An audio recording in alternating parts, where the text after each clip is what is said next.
Yeah. Oh yeah, that was that time period. Yeah, that was that time period. And I don't blame him for. I don't know. I mean, trying to capitalize on what's popular. But the best artists, the best ones, either shifted the tide in like a new direction, or they just listened to what it was out there at the time and just like made the best of what was. And this guy didn't do that. He was following the trend, not leading it. He's no Brittany Houston. Well, that's based on. He's no Brittany Houston. That's based on the video, not necessarily his rapping and the song itself. Right? The video. Do that again. The video wasn't groundbreaking. It's okay. I almost just spit my water out all over the place. you didn't feel Brittany Houston. The video wasn't groundbreaking, but I wouldn't say he sounded much like anyone else. Maybe just not as stand out as he needed to be. Sorry, Mike. I didn't mean to go there, man. No, I mean it's A+ in the Brittany Houstons of the world. No, that was fine. That was funny. I just drank it the was so water funny at the you exact made moment. a joke. Yeah, exactly. It's like that one hit by Stevie Under. You remember the Stevie Under hit? You can find the greatest hits album: Brittany Houston, Stevie Under, A+. And Justin Timberland. Justin Timberland. You can find them all on one compilation. It's the Kids Bop compilation album. That album would make sense since Justin Timberlake and Timberland had a lot. And Walk DMC. That's it. I want to hear now. I want to hear a mashup of Britney and Whitney. I want someone to make a mashup of that. You should email Whitney Spears and Brittany Houston. Yeah, I was a big fan of Whitney Spears. You could put Walk DMC on their remix. Walk DMC. Walk DMC. Walk DMC. Walk DMC with Watersmith. Wait, what's Walk DMC? You remember the rap group Walk DMC? No, but I don't get, where does the walk come from? Reverend Walk DMC. Reverend Walk? Yeah, Reverend Walk DMC, and they had Cam Master J. He would show up with the I think you're the high 8 DV cam recorder. I think we're getting confused on the mashup of names now. Now we're mashing up songs and artist names. No, I'm saying that I'm talking about the rap group Walk DMC. You're not getting what I'm saying. You're not. We were matching up names. Now we're mashing up songs. I wasn't mashing up names. And Brittany Houston was dope. Brittany Houston was dope, man. I wasn't mashing up names. Yes. All right now. You don't remember Brittany Houston was dope, right? She had that song, Hit Me Baby One Moment in Time. And what did Walk DMC have? What was their? Why am I sober for this? What was Walk DMC's big hit? It was Run This Way featuring Watersmith. Yeah, that's what you all remember.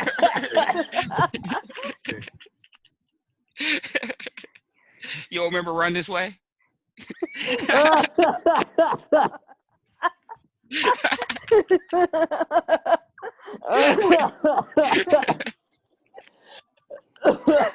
Watersmith, I don't remember Run This Way. Yeah, Brittany Houston was like, hit me, baby, one moment in time. My loneliness is bothering me. This needs to be a category on Jeopardy.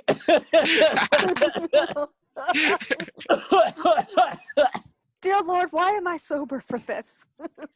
Oh my God. Okay. Oh my God. A+ featured on all the albums.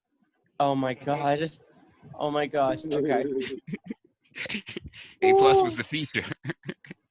Oh my I'm god. just messing with you, Mike. Yeah, Mike, are you upset? No, I Mike mean, got you real guys quiet. missed. You guys Oh, missed Mike, I think Mike might be a little upset. Okay, let's. guys missed Right. a good one. He did. That's He on you. did say we missed the boat on A plus. So I mean, I guess it's our No, loss. no, but Mike, what's going on with you? Are you upset about something? Are you upset about the conversation going in a different direction? Like, where are you at? No, I'm good. Okay. Brittany Houston was dope, Mike. Oh my God, Ish. All right, you I'll got have it. I'll have to check her out. I got a little confused on the name, but I'll check her out. Brittany Houston, Jesus. She's a biracial superstar. Ah! Really? Oh I'm my just saying. I'll be right back, guys. Oh. After these messages. I mean, Oh we my missed God. the boat on A plus, but maybe the boat that we missed was the Titanic. Right. Oh. Yeah, Oh. Right. That's a little grand, I think. Oh. Number five in the UK. I don't know if it was that serious. That's how you were painted it. You're like, yo, he's number Hey, 5 in the UK. Hey, you know who else was 5 in the UK at one time? The Beatles. Oh boy, but I'm not on the same charts. Yeah. Well, no, not on. Oh I don't know. I man. have to go back. You mean the Go Beatles or the okay. Centipedes? I'm all right. Oof. So there was something I actually wanted to ask you guys about on a totally different topic. It's probably something that bores us to death, and now I can't remember what it was anyway. Something me and Mike were talking about the other day. Was it What was political? one of the many things we were talking about the other day, Mike? Let's see. We were talking about Donald Trump having done more for black people than any other president. That's not it though. That's not the topic I was thinking of. Not topic, but the thing I was thinking of that I wanted to ask people's opinions on. It was something else. We talked about we always end up talking about a bunch of stuff. Oh shit! What was that last thing that we stopped talking about? The cops. What was it? The Blake kid, or No, was it there was the something- protester being a supposedly being a sex offender who got shot? No, it was before that. It was the day. It was like a day or two before that. It was like an interesting topic that we were getting into that we stopped talking about. Shit, you don't remember what we were talking? Like we thought we were gonna do a show about it, but I think you. And I end up having to go into the church. Yeah. What are y'all, out of curiosity, keeping it on a musical note?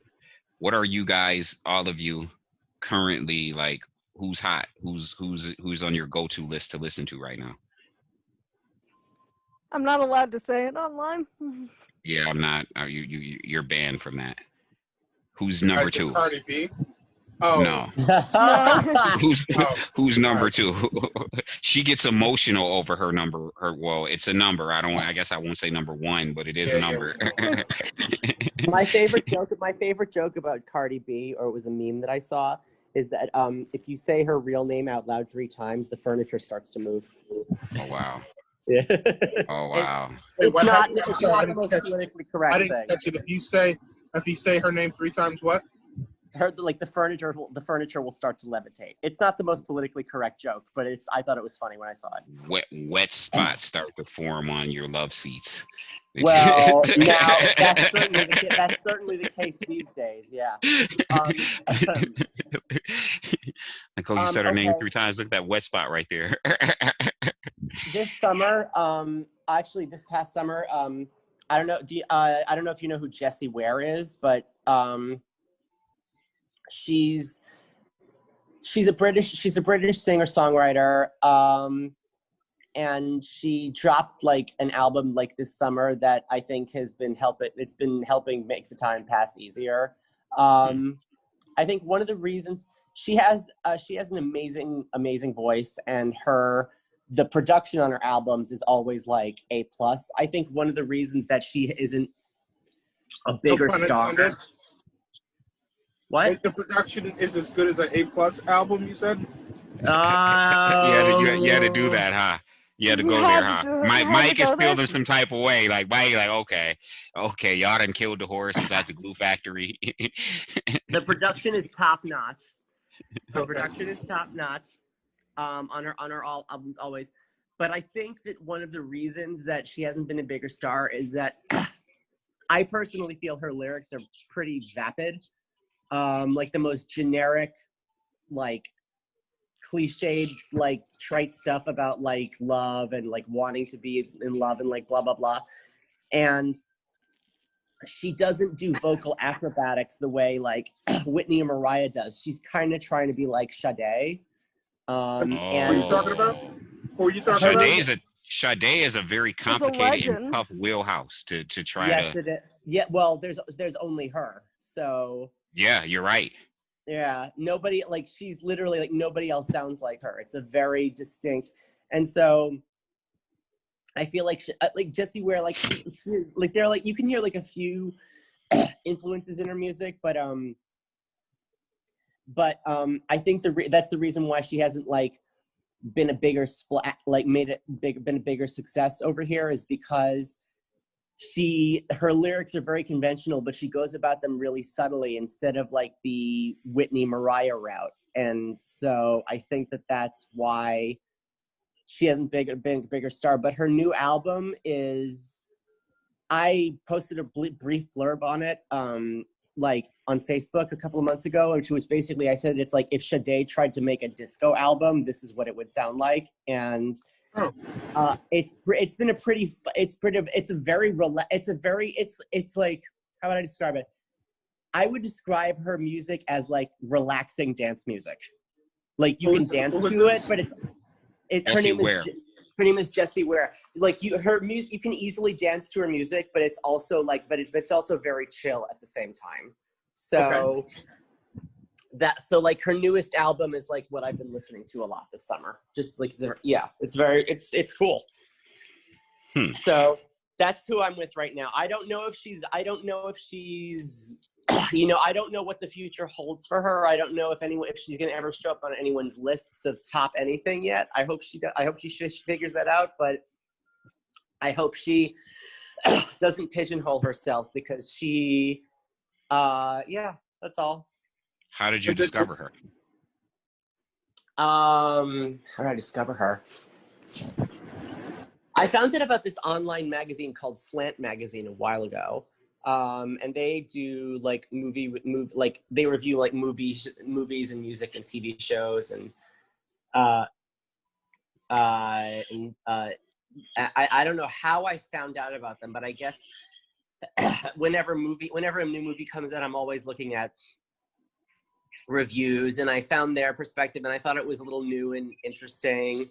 And so I started checking out the music reviews, and then that one came out, and they gave her first album a really positive review. So I would check it. So I checked her out her first album, and her first album was similar to this one, and I was like, wow, this is pretty cool.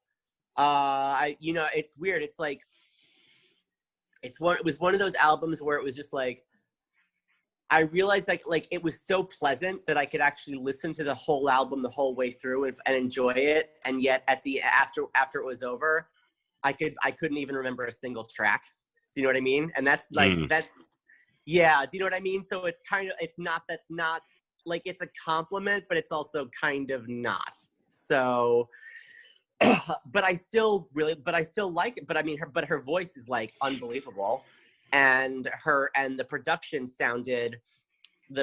was really like amazing. It was like the production was amazing. So that's how I found out about her. I think she has one song called "Say You Love Me" that you might know of because it's been featured in a few movies and TV shows after it came out. But that's how I found out about her. So I don't know if she's, again, I would certainly not call her like, she's not one of the people whose like music has like saved my soul at any point in my life, but like for this summer, like, but for this summer, like it's a really good album, and she is talented, and I hope that she figures it. I hope that she really is able to make it all come together, and I think she's kind of come close with this new album. God, if she ever heard me on this podcast, she probably would have a few words for me. But I feel I could. But I feel. I mean, you're you're giving her honest review of an album that you say is your go-to album, so it's not like you're dissing her. No, I'm not dissing her, and I feel like she and I would probably get along. I've seen like interviews with her. She seems pretty cool. Is it G-U-E-R-R-A? Where How is? do you spell her name? No. W-A-R-E. Okay. What's her last name? Jessie Ware. Yeah, Jessie Ware. Yeah. She's British, but like, she's a lot of that, like she's one of the ones who kind of like pairs out her accent when she sings, so you wouldn't know until you heard her speak necessarily. Yeah. A lot of British people do that. A lot of British people do that. Adele doesn't, but a lot of British people do. Sometimes Adele does. In most cases, she doesn't. But there are some songs where she just decides to. Isn't she canceled though now? Wait, so why is Adele canceled? Please, Adele. I canceled her a long time ago. There was that picture of her with Bantu braids and the Jamaican bikini on. Oh my God! They were God! saying Yeah. it was, cultural appropriation. I guess that festival she went to, everyone kind of like dresses up that way. I could care less that she chose to have some braids and style bikini on. Like, okay, stop. I canceled her a long time ago because I don't really care. I canceled her a long time ago, not because I don't like her, because every one of her songs, like she just makes the same song over and over again. Correct. Yeah, agreed. It's literally that is what she does. Yeah. That's the only, I don't dislike her. I think she's great. My wife I'm like, come on, Belinda, play a different song. Like something different. You mean like her smash hit Goodbye from the Other Side? Yeah, there's no variation in her music. Every single song is the exact same thing. Yeah. That's kind of like Zach De La Roca. Who? Zach De La Roca. Oh, I mean, I know the name.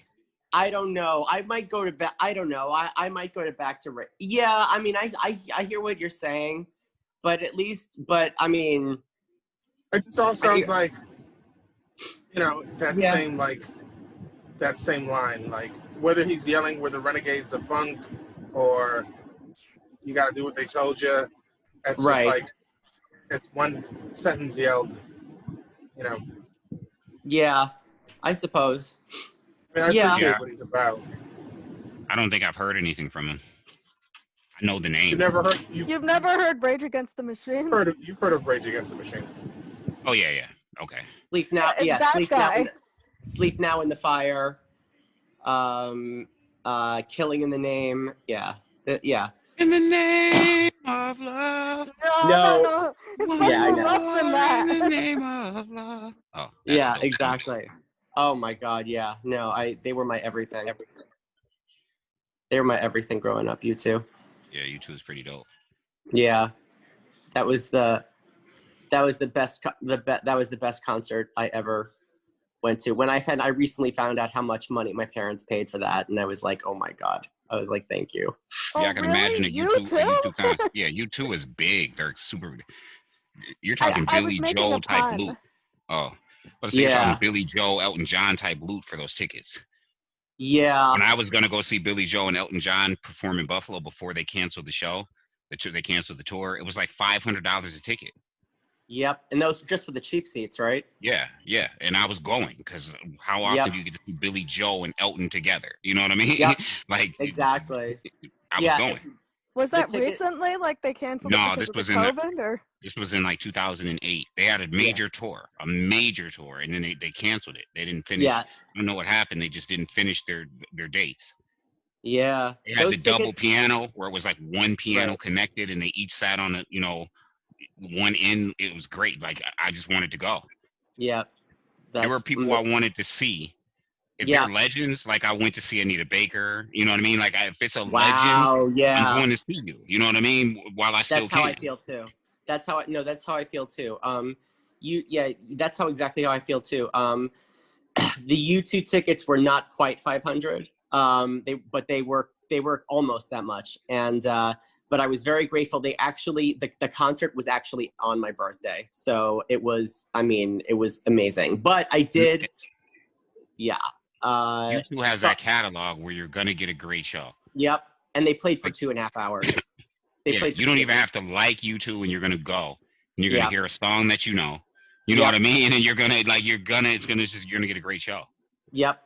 Yes. And that is true. That is absolutely true. And I also did see, I was very lucky. I was very, very lucky. I feel like this was karma for missing out on Prince.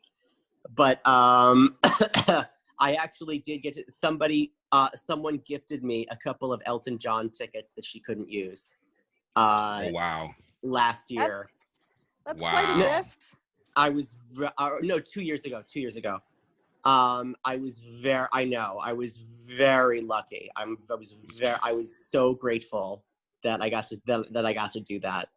So many great songs. Like, listen. I have several clips. I think I must still have clips on my phone from that. Now here's the question. Here's the $1,000 question. Who did you take with you? My coworker Joy. You met her. Oh, was she at your housewarming party when She you moved was. into that apartment? Yes, then Yep. I have met her. Yes. So, So, Emily, What about go on. me? No, go on, Sam. no, I was gonna ask who's the second person on your playlist, your go-to. Honestly, embarrassing as this is, because I normally pride myself on not liking pop music, I really like Lady Gaga's latest album that she put out this year. So first of all, there's no such thing as embarrassing music. Like people just like what they like, right? And unless it's A+. But other than that, like, there's no such thing as like. And Lady Gaga can sing. Yeah. Well, yeah, that's true. You know when I she just feel impressed like me? I feel like a teenage girl, though. That bothers me. I mean, there's Yes.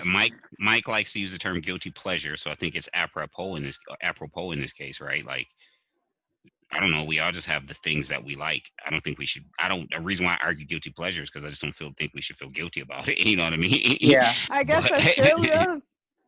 But that's my only argument. It's not a really valid one. It's just an opinion.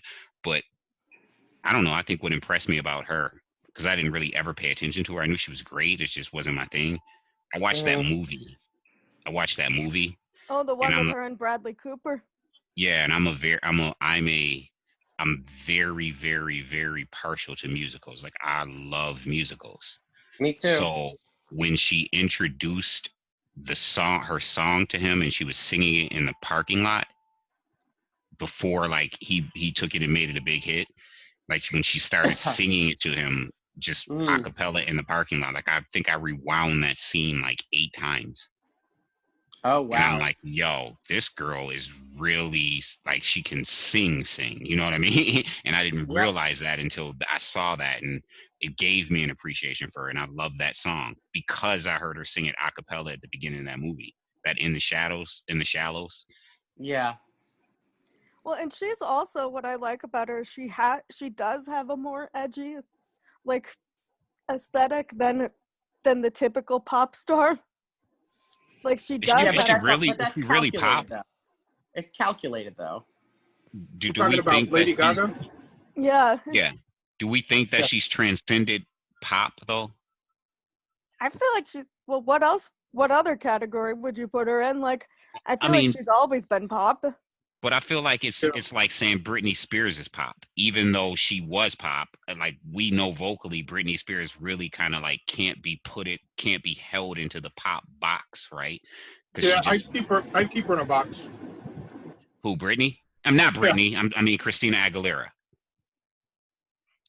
Yeah, I mean that's Not Britney. That's I mean true. Christina Aguilera. Like Christina Aguilera is such a vocal giant that while yes, you know, she came up in pop, she's much bigger than just pop.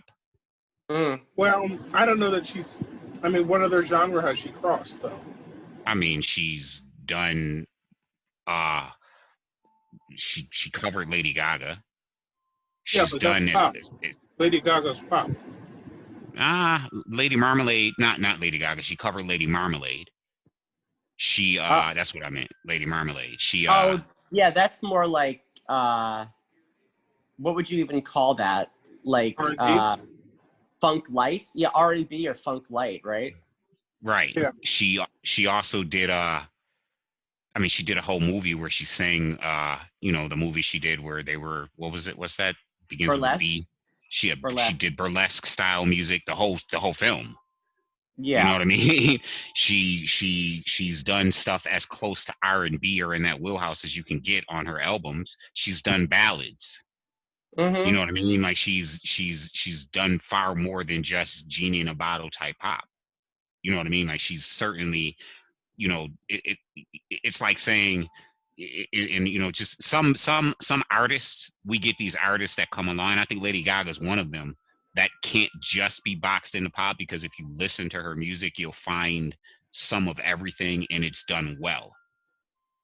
You know what I mean? Like it's you know, certainly she came out as pop, but when you really listen to her stuff, like she covers so many different ranges of music and she does them well. Yeah. You know, yeah. And that's what I mean. It's like, is she still really pop? You know what I mean? Where she just like one of those, you know, certain female artists get to this point where they just refer to them as divas. They used to, especially in the 90s.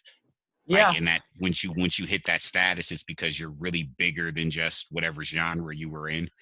You know what I mean? So they start calling them divas. And I know Celine was in that category, and certainly Whitney and Mariah were in that category of, you know, your divas. Christina, I would probably put in that category. And I think Lady Gaga probably gets that title as well. I don't think Lady Gaga is just pop anymore.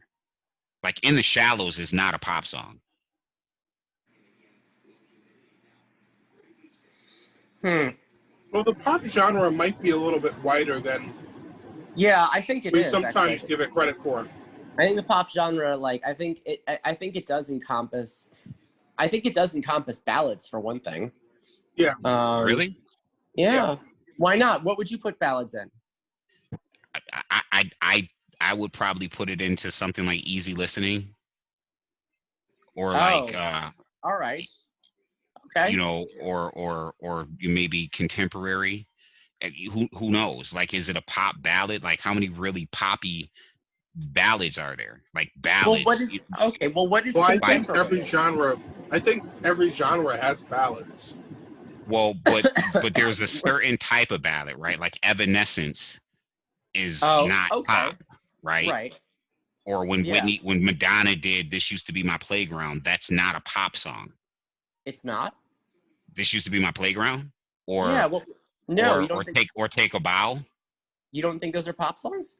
I don't think Take a Bow is a pop song. What would you classify it as?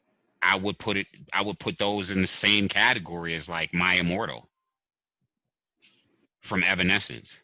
Okay. You know what I mean? Like, and I don't think Evanescence was pop at all. No, I don't think I wouldn't necessarily call Evanescence pop either. But like when Madonna, like certainly if you're talking Material Girl, even like a Virgin until she did the redo of Like a Virgin, which was more soulful than the pop version. You know what I mean? So you got two distinct songs there. You have a soulful version and a pop version. But This Used to Be My Playground and like This Used to Be My Playground can make you cry. I know it did used to make me cry. Yeah, and you know, Yeah. it's right up there with like Take a Bow, which is not in the same wheelhouse as Material Girl. Yeah, but Right. You understand what I'm saying? But yeah, yeah, but, I do. But pop I doesn't also have go- to be that narrow. Yeah, Pop doesn't I have also to be that narrow. I think didn't say pop- that, but we're not. I'm not trying to redefine pop either. Because someone is a pop singer, I don't think they always sing pop songs. Now let me ask you a question though. Like, how would you define Billie Eilish?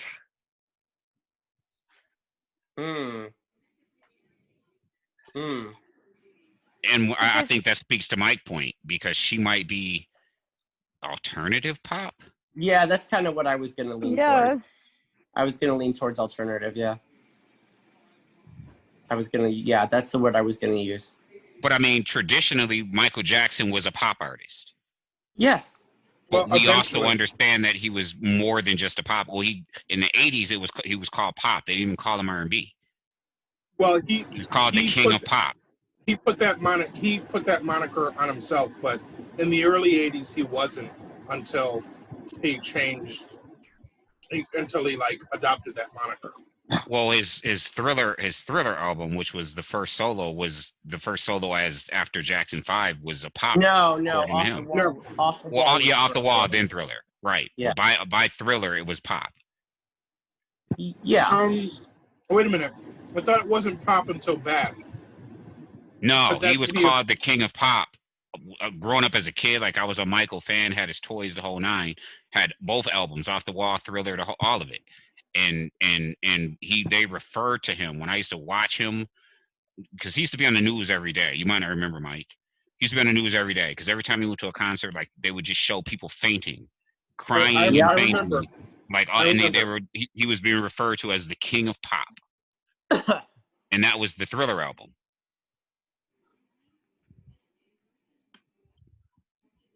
Oh yeah. Which not every song that he dropped was a pop song. Certainly, Off the Wall wasn't pop at all. Well, not only was Off the Wall pop, but no one considered him the king of pop at that time either. Right. They certainly didn't. He was still a black guy. Never mind. Mm. Let me not. Yeah, just remember the Let album you cover. not bring that in. I mean, on the album cover, he was like dark with a fro, and Yeah. you know what I mean, and wearing a black suit, like, and then by Thriller, he's got the Jerry curls and he's light skinned and he's laying with a tiger. Like, it's two totally different people. Like, Yeah. you showed your kid the album covers, your kid wouldn't think they're the same person. Yeah, I always thought of Off the Wall as like, honestly, like as a disco album. It was a disco album. Definitely. Yep. But you're talking, that was in that whole Donna Summers. It was that late 70s coming into the 80s. Might have been 80s. Yep. I can't remember. I just But remember having the album. Half of Thriller sounded like Off the Wall too. Yeah. Some of it did, Right? yeah. And then some of it went weird, right? Because then you got things like Human Nature. Like, how do you categorize Human Nature? Right. Like, what category do you put Human Nature in? Like, Right. Pretty Young Thing is clearly a Oh. funk song. PYT Right. is like all over the place. It's like funk, hard funk, especially when Yeah. Pretty Young Thing, repeat Yeah. after that Touching me, guitar, that yeah. bass, like he just goes somewhere else with that. And then Thriller is pop, Mm-hmm. Beat It is pop, Mm-hmm. Billie Jean is just, how do you cat? Is what, a ballad? Like, what do you call Billie Jean? He did That so is much Billie- on that album. That is one of the most I would say definitely not a ballad. intense. That is one of Okay. the most emotionally intense dance songs ever made. He's definitely telling a hardcore story. Yeah. It is. It is Yeah, a definitely really. storytelling. It's an indefinitely. That's a very intense, like, almost like a warning. It's a warning. It's a That song is paternity warning. suit gone wrong. Yeah. So, and then you got what, Wanna Be Starting Something in PYT, which are like funk. Yeah. Yeah, but that's Um, it's more than funk though, because it's very dance. It's very like it's like disco funk. Maybe 'cause- with PYT, but not with Wanna Be Yeah. Starting Something. It's more like rock. Wanna Be Starting Something is more like in that rock funk vein. Yeah. I would disagree. I mean, I feel like you want to move too much when you listen to those songs. Yeah, same with rock. Same with rock, with 80s rock.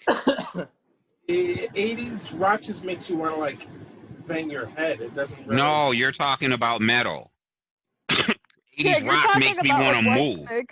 Like What- 80s what- rock, no, white. You're talking like Quiet Riot, or like that Like, makes you want to move. What 80s, AC/DC. what 80s rock are you talking about? That makes you Like, want to dance. Like 80s Michael Jackson? contemporary rock, like that makes you want to dance. AC/DC, Thunderstruck. You could dance to Thunderstruck. Yeah, that bass and that drum is just, man, they thump. That do, especially when the bass drops and I was different at an age. I'll be dancing. I've trained to it. I dance to it. Thunderstruck is one of my favorite songs. Or like, come on, Phil. I want to dance. Yeah, but that's not like, that's what I'm saying. That's like white boy. I don't want to bang my head. That's like white boy 80s dancing though. That's not like. It's still dancing. Yeah, Be but nice. we're not. But Mike, we're just talking about music that makes you want to dance. I didn't know that it had to be black or white. That's why I put it in a rock vein. I didn't know that it had to be like a. Yeah, we were talking about the difference between funk and disco funk. The difference is one of them makes you want to like move all over the dance floor. Like one of them is like getting into Studio 54, and the other one is just like kind of like moving your shoulders like your mama's kind of like funk. You know what Well, I mean? I mean, Like, I guess that's an opinion for sure, but I can't argue because it is an opinion. So I'm not going to argue against that because that's just how what that makes you feel, because that's what music does. right. But regardless of feeling, there are elements in the music that make it different. Like the disco has like a certain tempo, and it has like more hi-hats and more things that are like African rhythm derived that make you want to dance. Whereas funk is more simple, like 4/4 time, just like Want to be starting something versus PYT. Want to be starting something is really simple as far as the grooves. Yeah, that's true. Yeah. It's just like a funk, you know what I mean? Just a funk bass, you know what I'm saying? Na na na na na, like that's just, you know what I mean? But PYT is got that disco element to it. I mean, he gets, and again, it's just our opinion. So I definitely am learning and absorbing what you're saying, because you know more about music than me. I just know that Want to Be Starting Something is very funky. It's got the funky bass line. Like it just comes in with it. It starts off with it, you know what I mean? That funky bass line. Oh yeah. So here, okay. It's got the it's got all the hi-hats. It's got all the yeah, it's just there's a lot to it. Let's listen to it. Yeah, I hear it now. I heard it when you were. It's like all of those shakers and stuff in there. It adds like a lot more to it. That's like the disco element, right? It's like instead of just like the simple like 1 2 3 4. Now it's got the like it's got more. It's got more in there that you can do more with. Yeah, but it doesn't make it any less funk. And like if you consider like, because what you're describing, and we're not arguing because it's just how we feel about it, and I understand what you're saying about the elements, but like take Atomic Dog. How many elements are in Atomic Dog and it's still funk? Atomic Dog is 2000% funk. It has less. It doesn't have all those shakers and hi-hats in it, and it sounds like more. It has more synthesizers in it. Yeah, it's more repetitive. It's simpler. See, it's very simple. Got It's back and shakers in it. forth. Got shakers. They even get to the point where they just go with the shakers, like, Yeah, but like yeah, but it's a stomp. It's a very like boom, chomp, boom. yeah, but there's still a lot going on in it musically. I can hear it. Yeah. It's the groove is different, and the tempo's a bit different. It's slower, and it's got less like counter rhythms, like in between. It's just like simpler. Yeah. I guess we're just gonna have to agree to disagree, because I think that "Wanna Be Starting Something" is certainly more funk inclined than disco. It doesn't mean I don't think that there's any disco elements to it, because I think Michael Jackson did a lot on that album to include disco elements. I just think it leans more funk heavy, even if it incorporates some disco elements. Right, but it just has extra layers on top that Atomic Dog is missing. Yeah, but just on the merits of "Wanna Be Starting Something" on its own, because not every funk song is going to sound the same, right? A lot of them have very similar elements. Yeah, but a lot of them are different. Just like not every jazz song sounds the same, right? Like there's jazz is way more diverse than funk. But I get what you mean. I agree. Yeah, but jazz is way more diverse than funk. Yeah, I'm just saying that not, while they may have some of the same elements, they don't all sound the same. And I think that, like what Michael Jackson did on that album, I think the reason why he referred to it as pop is because that Thriller album just can't be really put into a box. I guess we can say pop album, but like Beat It is as close to the bottom end of as you said earlier, like white people rock as you can get with funk. You know what I'm saying? Like, well, right. Well, yeah. Well, that is where you get more into the pop. Yeah, he was definitely getting more accessible at that point, for sure. And you saying "Beat It," what just jumped into my head was the Weird Al version. The Eat It. Yeah. Eat it. They told him, "Don't you ever come around here." But okay, so let's see your face. You better disappear. And they certainly were hitting the disco dances in that, though. Well, but let's get to that, though, because much easier for a Weird Al to lampoon a simpler pop song than to lampoon like a disco song, right? It's just a simpler tune. Right? And he doesn't start lampooning Michael until that song, right?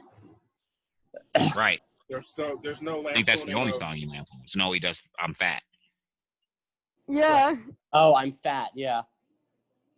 Yeah, another pop song. Yeah, I think "Who's Bad." I think "I'm Bad" was an overrated Michael Jackson song, though. I wasn't as into his. I'm not gonna lie. I wasn't as into his pop stuff as I was his disco stuff. Or Me R&B too. stuff. His disco stuff. I'm definitely team Quincy, like 2,000%. His disco stuff. I mean, two of his greatest songs ever were with the disco stuff. You know what I mean? That "Blame It on the Sun." No, not that one. Not that one. The one that Chris Tucker always covers. Shake your body down to the ground. Let's dance. Let's shout. Does Chris Tucker cover that song? Yeah. Every time he does his little in Rush Hour 3 and he does the dance, it's always to shake your body down to the ground. Yeah. But I do know that I want you. Now that's obviously disco, right? Yeah. I mean, the video is as disco as it comes. Well, even the lyrics, I mean, disco was all about like dancing, right? It's kind of like leaving your troubles on the dance floor. Yep. But I mean, disco is not so easily, like you said, there's just so many forms of disco. Because I mean, you got like, you take Michael Jackson or Donna Summers, which was very different than Michael Jackson's music, when she was doing disco. I would imagine actually at the time, not to take anything away from Michael and Off the Wall, but Donna Summers in the late 70s was just like a superstar. You know what I mean? Yeah. Yeah. And then There's room for both of them. No one Yeah, has but to then take- you take someone like some of the things that say Olivia Newton-John did, which was disco, but it was especially like when you look at like Magic or physical. Let's Get Physical, you know what I mean? But Yep. totally not what Donna Summers or Michael was doing. Nope. Yeah. Yeah, for certain. That was Or the Bee Gees. Oh, now we're really getting into it now with the Bee Gees. You know what I mean? Yeah, I love the Bee Gees. Hmm. Yep. well. But I mean, Staying Alive? Of course. Life going nowhere. Somebody help me. Life going nowhere. Yeah. Somebody help me. When she accuses Michael of stealing either from Donna or someone else big in the disco era, I compared the two songs, and they didn't sound that close to me. And I'm like, Donna was in a different disco world. wheelhouse. This was if Michael stole, then it's really like when they say an artist. What do they say? Like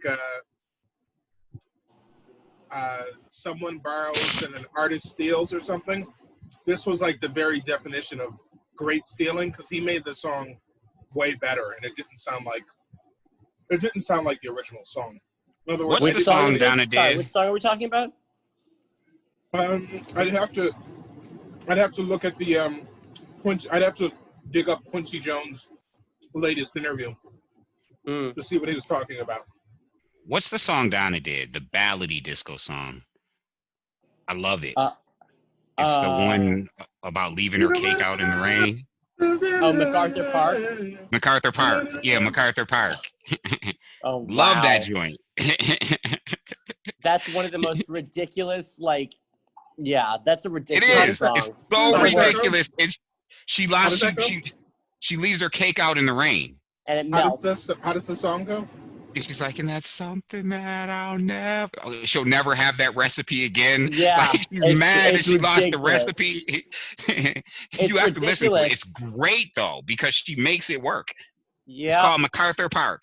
And she just makes Yeah. this song about leaving cake out in the rain and losing the recipe. And like Yeah. you feel her pain. And she's like, and I'll never have that that recipe recipe again. like, Yeah, it's ridiculous. and she's like It's going in ridiculous. like she's singing to save her life over this cake Yeah. that she left out in the rain, dude. Like, yo, MacArthur Park. Yeah, MacArthur Such a Park great is song. it's melting in the dark. Yeah, yeah. This isn't a metaphor for something else. No, Listen, she left the cake out in the rain, bruh. Straight up. And when you hear it, like the vocals are haunting. She's not joking. It's not that's a because, parody. well, yeah, but Donna could do that though with her voice. That's the thing. Yeah. She could just, like that's yeah. It's you a know- great track. It's a great song. Only she could do it. Someone else You know, did it. I think she covered When it. she, was one of the few times. It's one of the few songs. It's one of her few classic disco songs where she doesn't sound like she's just like having an orgasm for 4 minutes. It's like she's really, Yeah, she's showing you her pipes. yeah, exactly.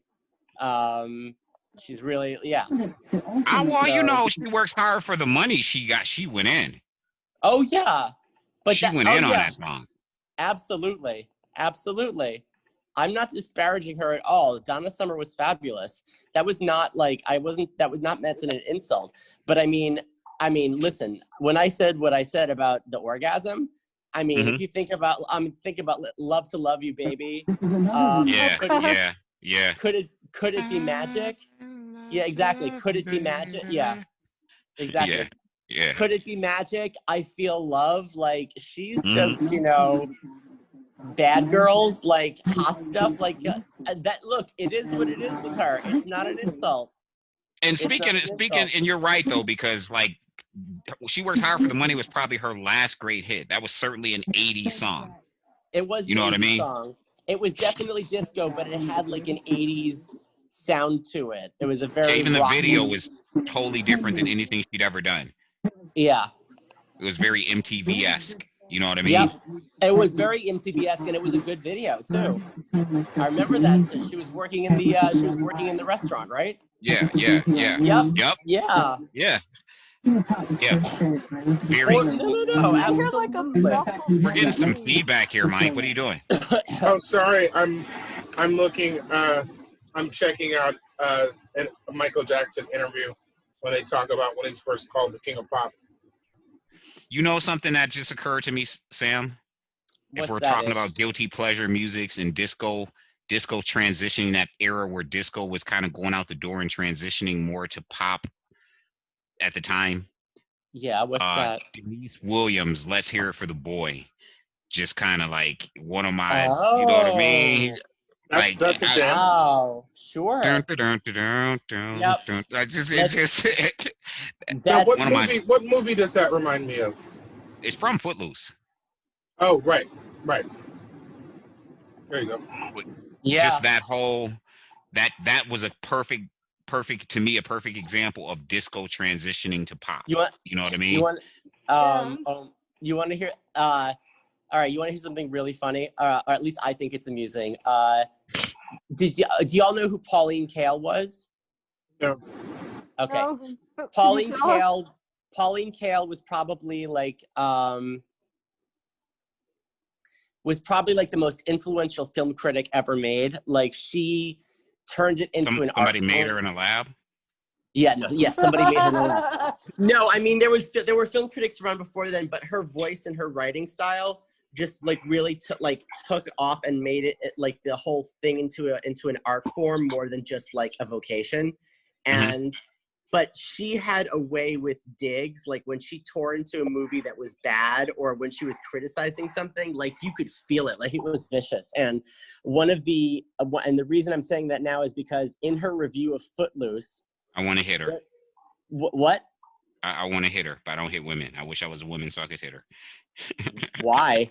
'Cause I Oh, think okay, I all right. think Because she's you like about that to movie. say something bad about Footloose. You like the movie. Okay, so and this is a Jewish woman saying this. Not that that means anything, but I'm just saying she says this will probably the only rock musical ever made in which every character is a white Protestant. And I was just like But that was her critique, even though that was the premise of the movie. No, it wasn't. I mean, that was not the only thing she didn't like about the movie. Oh, I was But going to say, I think- because that's like an obvious one, like, right? Isn't the premise that, oppressive, Protestantism, like they were like banned from everything. You know what I mean? Yep. Like the kids in that town were like banned from everything. Yes. And it was like, Correct. Yeah. No. I mean, I'm not disagreeing with you on that one. I mean, Kevin Bacon showed up and saved the town. Yes. So I mean, the implications. Okay, so the implications of that, if you wanted, like, that could be discussed at a later time. But I just thought it was a pretty funny dig. But You can't diss Footloose. But obviously you don't, because you're about to, even with like baby Sarah Jessica Parker in it, you're like, nope. You're like, I love it. Yeah, you can't diss Footloose. I was well, like, been working so hard. I'm punching my car. 8 hours for what? Listen, I got this feeling. Yo, that's my joint, man. Kenny Sorry. Loggins, baby. Kenny Loggins. I mean, he never did anything else great to me, but Footloose was like great. Right. He's a guy who had a one hit that we all can say we heard. Well, right, but he had a pretty good voice, and he was also like everybody like wanted him for their soundtrack, so he was like on Top Gun too. I didn't like Christopher Robin. Christopher Robin, what's that? He did a song about the kid from Winnie the Pooh. Oh, that's right. Yes, Robin. that's right. But he did Danger Zone for Top Gun also. So yeah, he was like the go-to soundtrack guy in the 80s, or one of them anyway. Speaking of which, I've been checking out Cobra Kai. I just finished I've been watching it too. Oh yeah. Me too. Season 2, it was great. Don't spoil it for me yet, because I'm not finished. Mike, you convinced me to finish, which I plan to anyway. Yeah, I really do feel like season 2 was a lot better than season 1. Are my reservations rewarded?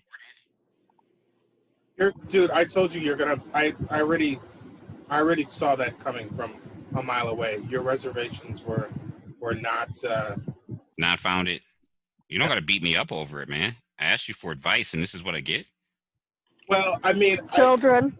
I mean, the last thing that was gonna happen was I was gonna watch it, and I was gonna be like, "Oh man, you know what? He was right. I shouldn't have wasted my time watching this." I mean, I wasn't trying to be right. I was asking you to help me be hopeful. Yes, I didn't want to be right. Yes, but I'm emphatically telling you that I could tell like it's a feel good story ish. They're not gonna screw you. Man, I feel like you're scolding me for coming to my friend for some hopeful advice. What were your I'm reinforcing what we said before. Like, if I tell you it's a good story, they have not jumped the shark and thrown humanity out of the window and told you that. Well, remember at the time you hadn't finished it, so I was just hoping that by the end, your opinion stayed the same. No, definitely. Me saying it was great and it was better than the first season is consistent with it being what I thought it was going to be. It's a redemptive story. You're really mad over this A+ thing, huh? You're really mad. It's still bothering you, huh? Well, I'm sorry if my passion offends you, but that's what you're gonna do with that. Yeah, no, it's a well done show, and yeah, these people are redeemed. I mean, to be honest, I was a little surprised that.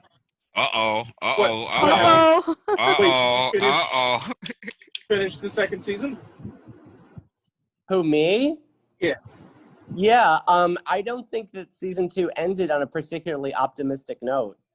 But no? And I don't want to say anything. I'm not going to say anything else about it. I don't want to spoil it. Ish, I don't know what your reservations about it are.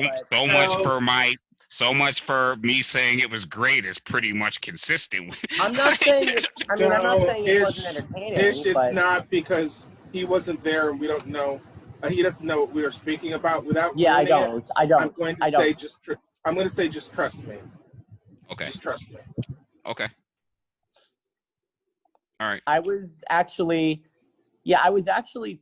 pleasantly surprised at how much I was enjoying the show. I didn't think necessarily. Good it was, right? Yeah, I didn't necessarily think that I was going to, considering that I never had a huge emotional attachment to the movies, and honestly, the only thing I always thought that Pat Morita was I always thought Pat Morita was the best thing about them. So. Whoa. Wait, you always thought that what? I feel like Ish is about to throw something at me. I gotta hit you with the Kevin Hart time out. time out. Do you need a moderator? Do you need someone to push the button? Yeah. Wait a minute. I am the man who will fight for your right. Listen, that enough makes those movies great. No, that definitely does. I am the hero that you're dreaming of. Gonna live forever. Right, Mike? You know what I'm doing? What? We do it all for the glory of. That's it. That's all you need. Look, I'm a film snob, so. Yes, we know. Yeah, so that's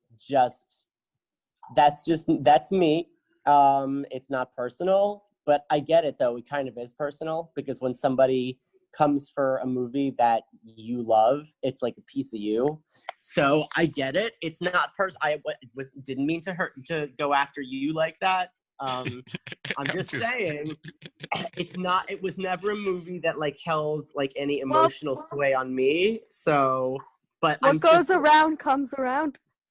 I'm surprised. I'm honestly surprised at how much I'm enjoying the series, but it's yeah. but however, you know, it's still, in my opinion, I still feel like it's just mostly just nostalgia. But but there's a huge market for that right now. Like it's like especially like nostalgia for like the 80s. Like it's been like that for a while. So much. I mean, Stranger Things, I feel like was just like kicking that off. So ever since then, I mean, they brought like, you know, there's gonna be like a new Thundercats. Like there's gonna be like they're doing so much. There's new He-Man is coming. All of it. I'm here for it. Yep. The key is it's not just random people doing these shows, but it's the original producers of the show, so they're keeping the quality. Sure. Which is good. Yeah. That's all a you big people thing. all you people who are gonna have time to watch TV after next Wednesday. Yes. So, Sam. Yes. My reservations were this. I watched the entire first season, right? Okay. And I felt like I got swerved. Mike has assured me that I haven't. But I felt like this is really going to be a good redemption story, especially after getting to see the actual perspective, however skewed it may have been, from Johnny of what took place when he was in high school. So I'm thinking this is going to be a good redemption story for Johnny. Johnny's protege, you know, it seems like, you know, this is a good kid. I was very hopeful for the relationship of Johnny's protege and Danny's daughter. And then by the end of season 1, it's like Johnny's protege is the bad guy, and the guy who is the bad guy is now the good guy, and he's now with the daughter. And I'm like, wait a minute, I don't like this. Like, I want the good guy who was the good guy to be the good guy and be with Sam, Danny's daughter. You know what I mean? Like, and it was like, I felt like she broke up with him. There was no real explanation. All she does is see him as this bad person who, as far as I knew, he wasn't, but now he is. And it's like, what happened to Johnny's redemption story? And this other kid who was like a straight up like horrible kid who doesn't even go to school. Like, he's just this horrible kid who steals from people. All of a sudden, he's the good guy. And I'm like, what? I don't feel this. Like, I finished season 1 in one night, and No. I understand exactly what you're saying. They did like a major role reversal, like in that sense. And in fact, there was a lot of like twisting around of like relationships in that way, and it's just like it's like, oh my God, it's like these two older men are like, they're mentoring like what, especially they're mentoring like they're mentoring like people they like the other one they should be mentoring. But it's like, and so that was interesting to me, the fact that like Danny was mentoring Johnny's like kid, and that Johnny was mentoring, I like the fact that Johnny was mentoring, you know, this like this like non-white kid, and like teaching him to stand up for himself. But that, where it went after that, no. I understand what your reservations are, and I'm not going to say anything about season 2, especially now. But I don't necessarily know how you're going to take what happens in season 2. I'm not going to reassure you, because I don't know what I don't know how you could feel differently about it. So, I mean, you should, I mean, if you want to check it out, check it out. Yeah, I'm going to watch it. I'm watching it for sure. Season 1 was good. It just, those things bothered me. Yeah, it twisted your, I mean, it definitely kind of upended the emotional arc of what you were hoping would happen. Right. I get, yeah. And in a good way. Like, I don't mind swerves. That was just a swerve to me. That was just too dramatic. Like, wait a minute. But you know, it would have been different if this was just a one season, one-off thing, and that was the end of the story, and they go off into the sunset like that. But the fact that you know there's a season 2 leaves you open for hope that the story arc continues. There's gonna have to be a season 3 too, because they can't end it like that. They already showed you that there was gonna be a season 3. Okay. Sorry, I'm already probably saying more than I No, should. people can't spoil stuff for me. There's no such thing as spoilers. Yeah. Because Yeah. no one can ever really recreate what the creative team or the artist or whatever the creator was trying to do. Mhm. They can just describe it. You understand what I'm saying? But they can't really recreate it. Mhm. It can just be described, and that's just how I've always been. Like, I always tell people, I'm not asking to do it in this case, but I always tell people, just go ahead and spoil it for me. I'm going to watch it anyway. You know what I Right. mean? In many cases, it's going to cause me to either want to watch it or not want to watch it because I just don't think the story is great. You know what I mean? But Yeah. I plan on watching it, and I want to watch it, so I'm actually gonna Oh, watch it. good. Just the only thing that keeps me from pushing the button is I feel like, am I going to be further disappointed but continue to watch because the story is great? Mhm. You know what I mean? You may be frustrated. I certainly was by the end of season 2. Mm. And Oh, Mike now says he wasn't. Now you're talking him out of it. No, not at all. No one's talking me out of it. Mike, you said trust you. I'm going to trust you. You have to say no more. Yeah, trust Mike. Trust Mike. He knows you longer than I do. Not that I don't trust you at all. You're the movie critic, but you know, Mike is saying because I've known Mike forever, and he's saying, "Ish, trust me." Trust. I'm not I'm gonna say agreeing. anymore. I'm agreeing with Mike. Yeah. I'm agreeing with Mike. You should trust him. Yeah, I mean, and I do. the trust that I ask for isn't necessarily connected to how long I've known you. No, It's just- I know that. I'm just saying that if you say to me, "Ish, trust me," you don't have to say anymore. Sure. Yeah. You understand what I'm saying? That's all I mean. Yeah. You know what I mean? Well, because you guys have known each other since, like, you know, before the internet really existed, so you should know each other's tastes. Yeah. Maybe. Thousands of years ago. 80 and Yes. 11 years. Exactly. Before. So- Yeah. I Mike, mean, when you y'all met brought- each other, I was like in the 5th grade. Come on. You brought this up, so where were you actually wanting to go with the whole Karate Kid thing? I know you said you enjoyed it. Sam, you said you weren't it left you wanting, but you enjoyed it. Yeah. Wait, did I bring it up? Yeah, you did. Yeah. Oh, we were. Because you were singing those songs. That's why. I wasn't You singing were. Friday. You Kid said Dog. something about 80s. Something about. Oh 80s yeah, songs. yeah. Okay, let's hear it for the Oh, and boys. Mike went Footloose. speaking of 80s. Yeah, Mike went speaking of the 80s. Yeah. Okay. Listen. Yeah. I was born in that decade. I have a lot of nostalgia for it too. Yeah, I'd like them to remake Last Unicorn. Wait, what? They're remaking The Last Unicorn. I would like them to remake The Last Unicorn. Who was in that? Oh wow. Mia Farrow. Okay. It's a cartoon. It's animated. Yeah. One of the my greatest God. animated feature films ever made. I haven't seen that movie in a long time. It's last time I did, it was like on an old